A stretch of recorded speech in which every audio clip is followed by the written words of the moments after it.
What if the world's most powerful country isn't afraid of war, but of being quietly replaced? What if the real battle isn't fought with weapons, but with factories, data, and influence? And what if the biggest threat to America is something it helped create? For most of modern history, America didn't just lead the world, it defined it. After World War II, it built the global system. Trade routes, financial institutions, military alliances. The rules were written in Washington, and the rest of the world followed. The dollar became the backbone of global trade. American companies became global giants.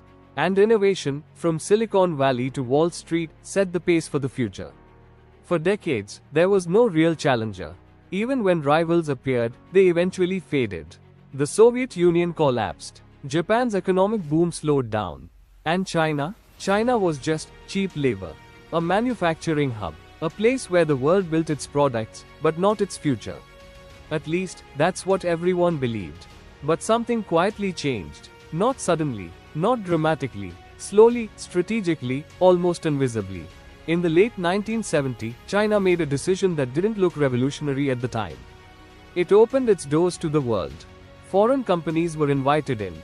Factories were built. Jobs were created. And to the outside world, it looked simple. Cheap labor.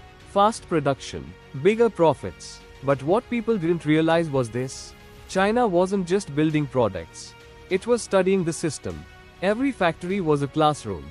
Every partnership was a lesson. While the world saw opportunity, China saw preparation. Over time, something deeper started to happen. Supply chains began to center around China. Not because they were forced to, but because it became the most efficient place in the world to produce.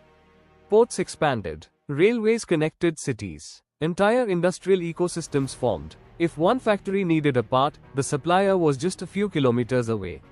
Speed increased. Costs dropped. Dependence grew. And slowly, without headlines, the world became tied to China. But here's where the story becomes more interesting.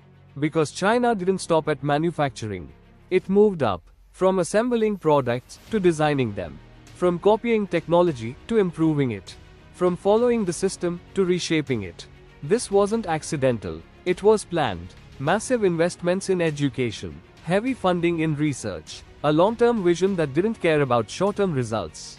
While other countries focused on quarterly profits, China focused on decades. And that difference changed everything. Today, the shift is impossible to ignore. China is no longer just the factory of the world. It's becoming something else. A technological force. From electric vehicles, to advanced batteries, to artificial intelligence. China isn't just participating anymore. It's competing. And in some areas, quietly leading. What people don't realize is that power today doesn't only come from military strength.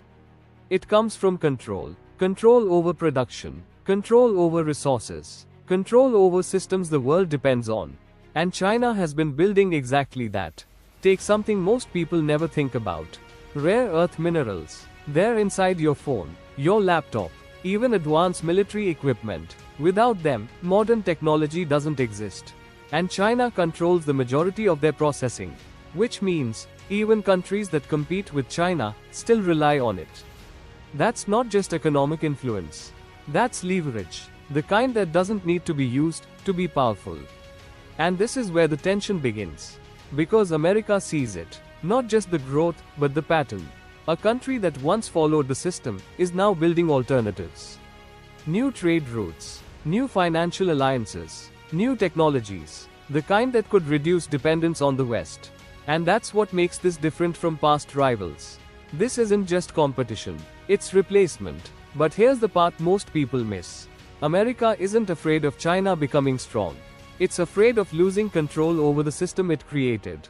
Because power isn't just about being ahead. It's about setting the rules. And for decades, America was the rule maker. Now, for the first time in a long time, those rules are being questioned. That's why you see rising tensions. Restrictions on technology, limits on advanced chips, trade barriers. It's not just about slowing China down. It's about protecting an advantage. Because once that advantage is gone, it's very hard to get back. But China isn't without weaknesses. Its growth depends heavily on global trade. Its population is aging. Its economy faces internal pressure. And perhaps most importantly, it still operates in a world that is deeply interconnected. Which means, if something breaks, it doesn't just affect China. It affects everyone. So the real question isn't simple. It's not, will China overtake America? It's something deeper. Can two systems, two visions of power, coexist in the same world? Or does one eventually have to give way? Because history shows us something uncomfortable. Rising powers and existing powers rarely stay balanced for long. Eventually, something shifts. Quietly at first, then all at once. And maybe that's what makes this moment different.